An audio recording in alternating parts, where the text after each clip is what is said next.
more than 90% of all orders in Indian stock markets now originate from algorithms.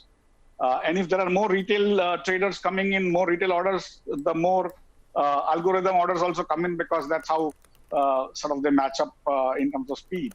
But in terms of the number of trades, probably the algorithms are still 50-60%. And so the remaining is retail or the Indian institutions or the foreign institutions. And that's where I think a lot of new retail participation is coming. In fact, the foreign institutions were taking money out for some portion of the time. And still India was holding up largely because more retail participation was coming in.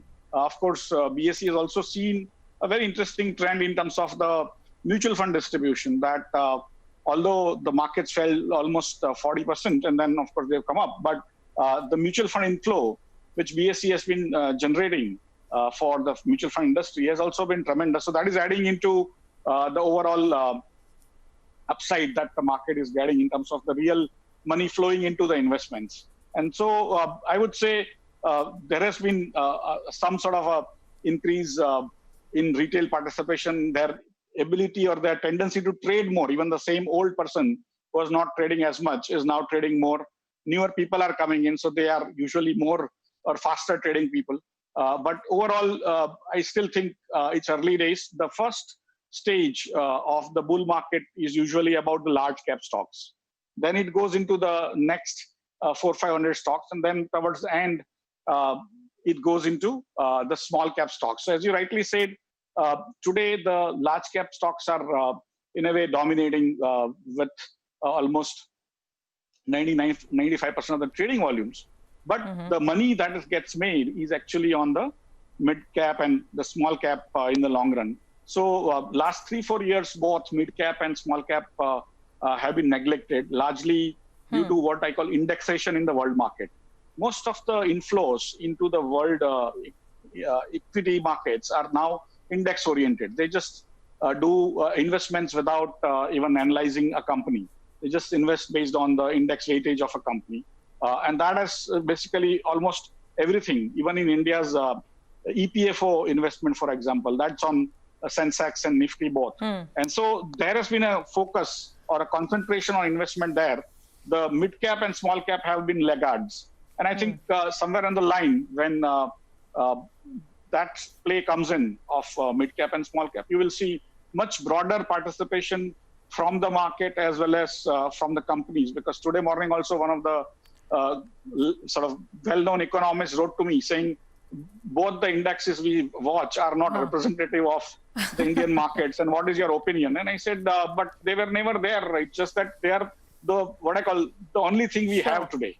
Sure. And that's why basically the small cap and mid cap, when they come into play, you will see a much broader sort of participation and rally.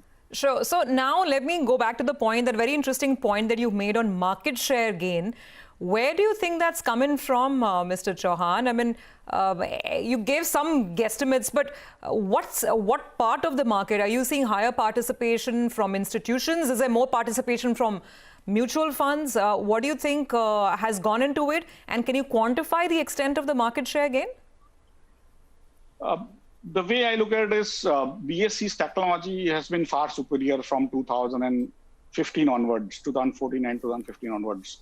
It's 5 years people have tested. In currencies, we have been pretty dominant. Currencies also trading market, which has options and all.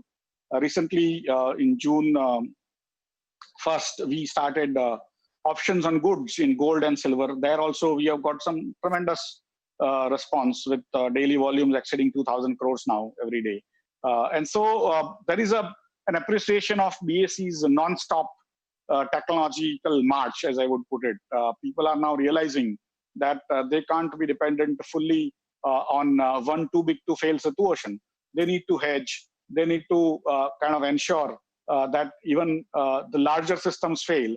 And somewhere they need to have hooks and their customers connected to both systems. Of course, when you buy Reliance or ACC on any exchange, the prices are pretty much within 5-10 paisa range, and the dividend you get is the same. It's not that you get less dividend if you buy on BSE and more on another exchange. So it's basically a myth. that was created, which lasted for very long against BSE. Now, slowly people are realizing the BSE's support systems, BSE's services. For example, during COVID times, we were the only exchange who actually ended up giving electronic passes to the broker employees across India to move around, because the government authorities there were asking, if you're essential services, how do you prove, right? And so we created those system processes overnight to help our brokers. We continue to ensure that settlements happen on time, despite tremendous difficulties which were faced by bank employees, exchange employees, as well as the broker employees and registrar employees, and so depositories. So we basically continued. We also created newer products. So we started this options. We started eKYC. We started even rupee dollar in Gift City, Gandhinagar.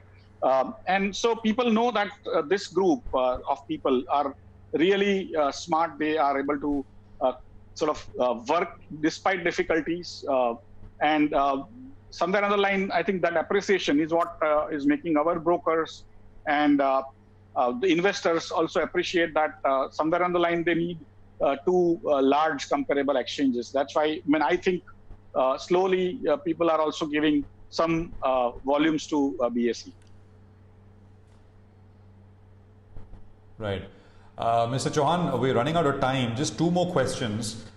Could you tell us what is the share of non-stock trading related revenues as a percentage of total BSE now? I mean, in the ballpark.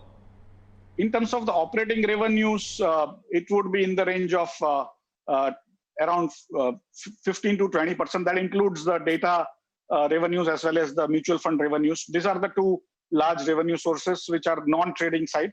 There is, of course, bonds and SMEs and foreign currency transactions, so which is basically in that range 10 to 15%. But they are pretty much growing, and the initial response which we have got in options for gold and silver is unheard of. We have become pretty much the second largest commodities exchange in India in just 10 days of launching. And the nearest third exchange is actually 1/3 of our size now. So that is the come in. And I think largely because options trading is much more complex for an exchange, because there are like order to trade ratio reach 1,000, 2,000 is to 1. And those exchanges which have technology to handle that, where the options trade will go. So that's where in currencies also we got those kind of trades now. Even in commodities we are seeing. It's early days, but I think there is some thing happening in the options for commodities, which is interesting even from BSE's perspective.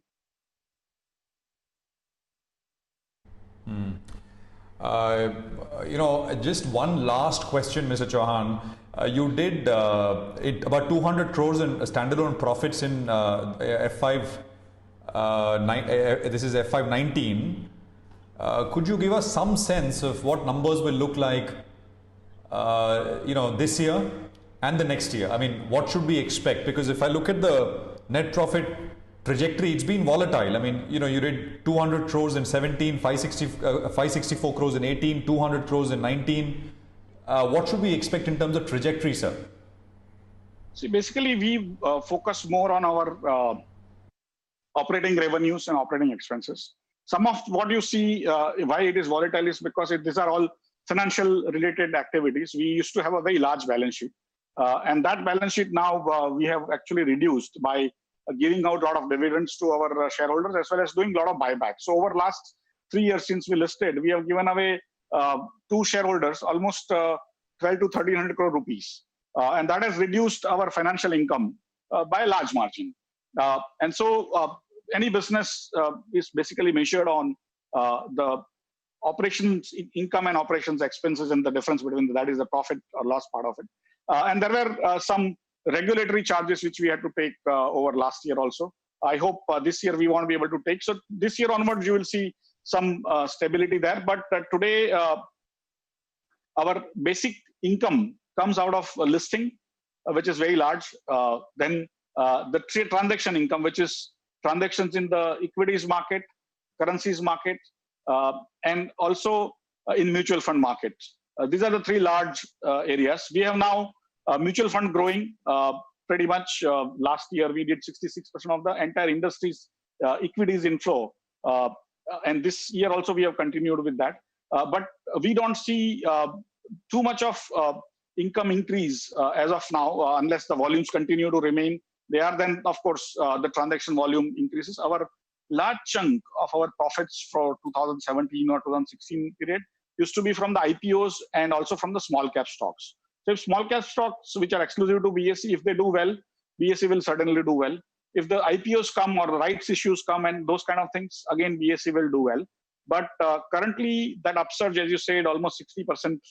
If that continues, we will see. Again, you can count easily. Our business model is pretty much there on our website. You can literally count our daily profit because our expenses are pretty much fixed. They increase by 5-7% maximum a year. And so whatever comes in terms of additional revenues goes into the profits. So overall, if this year continues to have larger volumes, and if you are able to make dent in options in commodities and other derivatives in commodities, we will have a different world. Of course, we have also started a new insurance distribution framework, which is doing exceedingly well during the COVID time itself. And it's a joint venture with a company called EBIX. We have only 40%, but we have seen some initial traction, which we had not thought about. So I think overall, we have what I call a lot of green shoots happening. It's not easy to put exact numbers to that, but we are pretty much confident about what we are doing and where we are getting the market shares. Okay, all right, Mr. Chauhan. Well, thank you for joining in and telling us exactly what's happening. Multi-pronged growth strategy there for Asia's oldest stock exchange. Thank you very much for being with us. We need to take a very quick break on that note. On the other side, we get down to talking commodities. Manisha Gupta will join in.